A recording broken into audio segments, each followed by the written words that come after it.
Falo do Brasil, desse país profundamente desigual, que acaba de passar por uma transformação, por uma mudança política que ainda não está consolidada e não deve ser novidade para ninguém aqui nesse auditório, nem daqueles que estão nos assistindo, que as mudanças climáticas têm como sua consequência imediata, mais visível, a ocorrência de desastres socioambientais cada vez mais intensos e cada vez mais frequentes. Ontem mesmo, da cidade onde eu vivo, chuvas torrenciais levaram à morte de 4 pessoas. Não vai parar, só vai piorar. A perspectiva de que desastres socioambientais decorrentes de mudanças climáticas trarão mais mortes de norte a sul, de leste a oeste do mundo. E não vai parar porque grande parte das elites econômicas e políticas do mundo seguem mais preocupadas em manter seus lucros e garantir o crescimento econômico do que mudar o que precisa ser mudado para que nossa espécie continue existindo e tenha uma vida digna. Há toda uma dificuldade de dizer para as pessoas que os desastres não são naturais. Eles decorrem de um modelo econômico que precisa ser mudado. Eles são causados por seres humanos e seus sistemas, por seus modos de vida construídos historicamente. Há um mês atrás, foram divulgadas imagens e relatos sobre um verdadeiro genocídio na floresta amazônica brasileira. O massacre Yanomami está diretamente ligado à destruição da floresta amazônica, que, por sua vez, está diretamente relacionada com a questão das mudanças climáticas. Houve um avanço enorme do garimpo ilegal nestas terras. Esse garimpo que invade a floresta amazônica é um garimpo com muitas máquinas, financiado com muito dinheiro e com muitas relações políticas, que usa da exploração dos próprios trabalhadores brasileiros para explorar e retirar minérios que terminam a financiar e a estar nos nossos aparelhos eletrônicos, nos países do centro, né, do mundo capitalista. A eleição de Jair Bolsonaro em 2018 fez explodir o que já era uma situação grave. Tanto a política ambiental quanto a política indígena no Brasil nunca foram uma política de Estado, mas durante os últimos 4 anos, o que o Brasil viveu foi um desmonte do pouco de política que havia nesses setores. Só para se ter uma ideia, o número de garimpeiros era em torno de 5 mil na reserva Yanomami, ultrapassou o número de 25 mil 4 anos depois. Só para que tenhamos uma ideia, o número de Yanomamis no mesmo território é de 30 mil.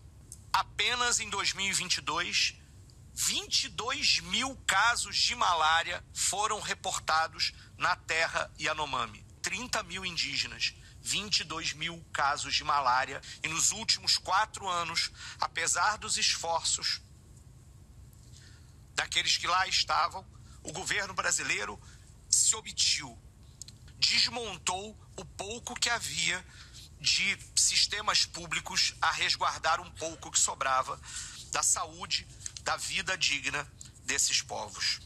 O governo Bolsonaro é diretamente responsável pelo que estamos falando, da morte de 570 crianças por fatores absolutamente evitáveis nos últimos 2 anos. Os setores econômicos que apoiavam Jair Bolsonaro se interessavam econômica e politicamente em derrubar a floresta amazônica, seja para aumentar seus lucros, seja para aumentar seu poder sobre aqueles que estão nos territórios. Por diversas vezes, as forças militares brasileiras se recusaram a dar apoio a ações de combate ao garimpo na terra indígena Yanomami. A posse do presidente Lula foi um sopro de esperança.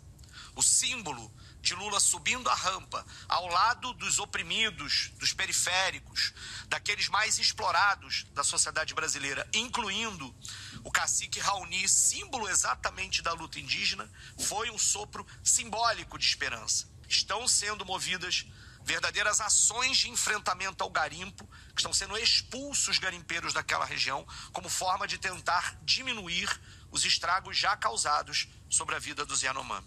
Esta é uma luta em curso.